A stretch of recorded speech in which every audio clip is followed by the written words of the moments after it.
The struggling homesteader saved two Shoshone boys from certain death. That night, their mother returned with 80 warriors and a promise that would change everything. Marcus Callahan understood the unwritten rules that kept men alive on the Montana frontier in 1883. You stayed on your side of the Yellowstone River. They stayed on theirs. You didn't stare too long at the smoke rising from their distant camps. And they didn't ride near the split-rail fence marking where your homestead ended, and something far more dangerous began. Simple, clear, survival.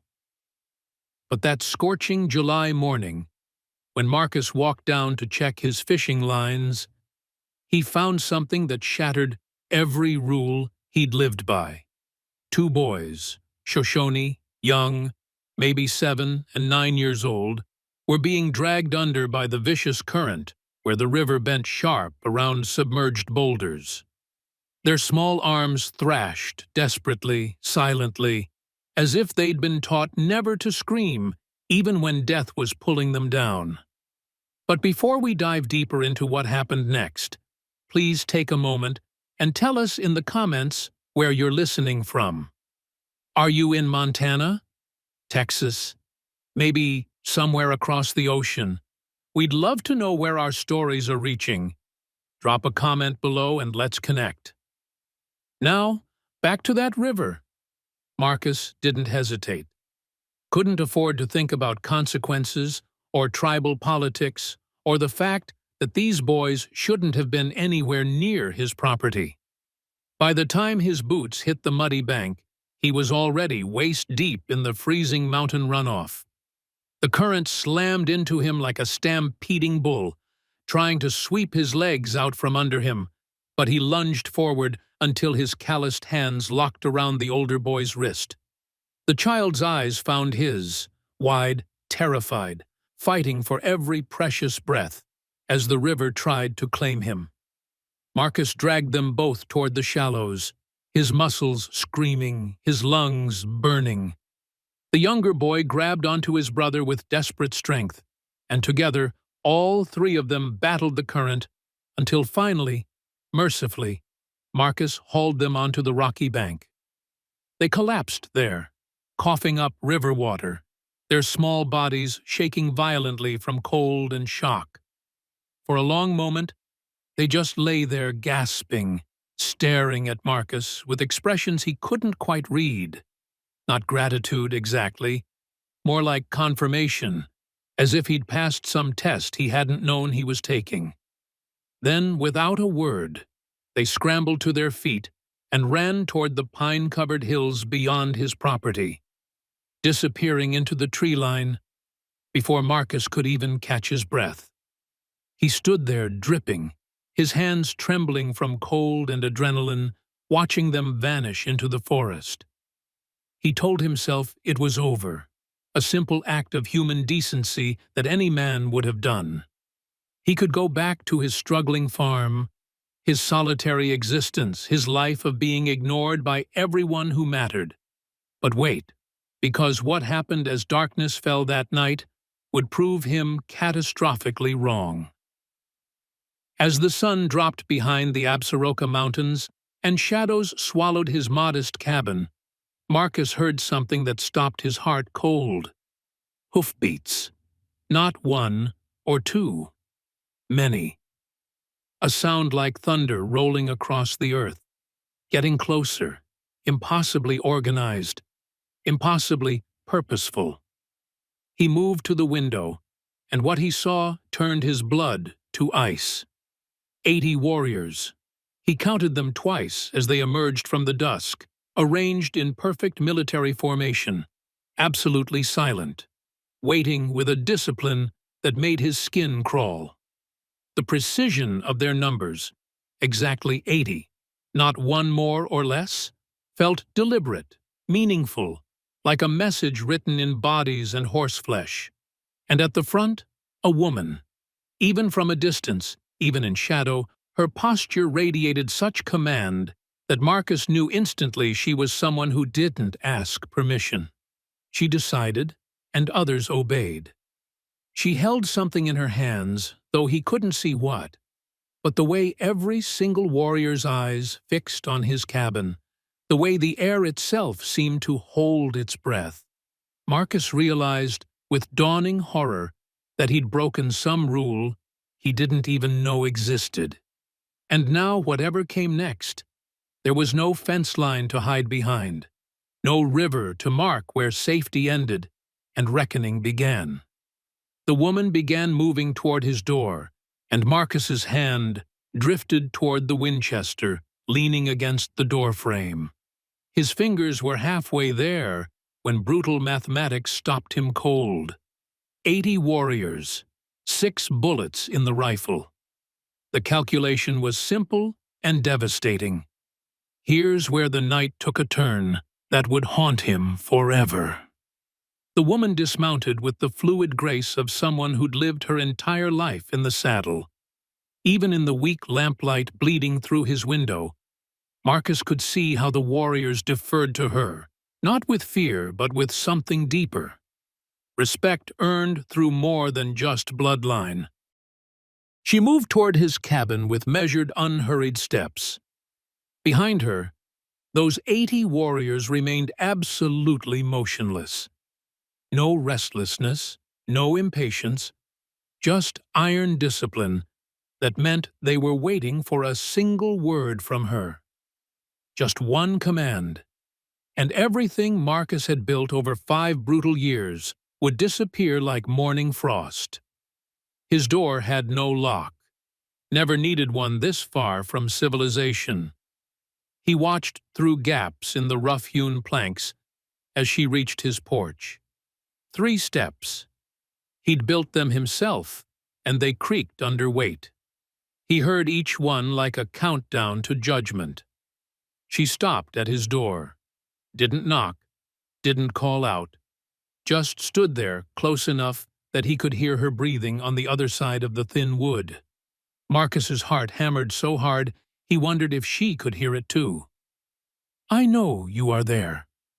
Her voice cut through the silence, accented but clear. Not a question. A fact stated with absolute certainty. He considered not answering, considered pretending the cabin was empty. But something about the way she'd said it, the complete conviction, made lying feel more dangerous than facing whatever was coming. His hand shook as he reached for the door handle. The metal was cold against his palm. He pulled it open slowly, and there she was, closer than he'd expected, nearly eye level with him. She was tall for a woman, with features carved by the same harsh land that had weathered everyone who survived it. But her eyes held something Marcus couldn't name. Not anger, not quite mercy either. Something ancient and immovable. She studied him the way a tracker studies prints, taking in his threadbare shirt, his work-hardened hands, the water still damp on his trousers from the river. Behind her, that wall of warriors watched without moving. Their horses didn't even shift weight. The only sound was wind pushing through the cottonwoods lining his property. But you won't believe what she said next. "You pulled my sons from the water." Not a question. She already knew. "They told me you did not hesitate, that you moved without thought for cost or consequence." Marcus's throat was dust dry. They were drowning. Seemed like the only thing to do. Many men would have watched, she said quietly, would have calculated what helping them might cost, what it might bring to their door. She glanced back at the warriors, then returned her penetrating gaze to him. "You did not calculate. You simply acted. That tells me what kind of man you are." Marcus didn't know what to say. Didn't know if there was a right answer. The silence stretched between them like a rope pulled to breaking, and he became acutely aware of how exposed he was, outlined by lamplight in his own doorway. She reached into the leather satchel hanging at her side, every muscle in Marcus's body locked. His mind screamed at him to move, to do something, but his feet might as well have been nailed to the floorboards. Her hand emerged holding something wrapped in woven cloth. She held it out, her expression unreadable in the dim light. "Among my people," she said quietly, "a life debt is not taken lightly. You saved 2 lives. That means something that cannot be repaid with words alone." Marcus stared at the wrapped object, his hand moving forward almost against his will. His fingers closed around fabric that felt hand-woven, textured with intricate patterns. It was heavier than he expected, settling into his palm with unfamiliar weight. "What is it?" His voice came out rougher than intended. She didn't answer directly. Instead, she stepped back, her eyes never leaving his face. "My name is White Moon, and you, Marcus Callahan, are under the protection of the Shoshone people now. Any man who raises a hand against you raises it against all of us." The words hung in the air like smoke from a distant fire. Marcus felt their weight, but couldn't grasp their full meaning. Protection? From what? From whom? He'd spent 5 years on this land being protected from nothing and nobody, surviving by his own grit alone. White Moon turned, moved back toward her horse with that same measured grace. The warriors shifted slightly, a subtle ripple of movement that spoke of barely contained discipline. She mounted, gathered her reins with practiced ease, and looked at him one final time. "Open it when we are gone." Not before. Then she was riding away, the 80 warriors falling into formation around her like water closing over stone. The thunder of hoofbeats receded into darkness until only the wind remained, pushing through the grass that grew wild around his property. But here's the part that will shock you most. Marcus stood in his doorway, the wrapped object heavy in his hands, watching dust settle on the trail they'd carved through his land. His mind struggled to piece together what had just happened. Protection. Life debt. Words that felt borrowed from someone else's story. He looked down at the cloth in his trembling hands. It sat there, small yet impossibly heavy, waiting. She'd said to open it when they were gone, but standing there between lamplight and darkness, Marcus wasn't sure which frightened him more.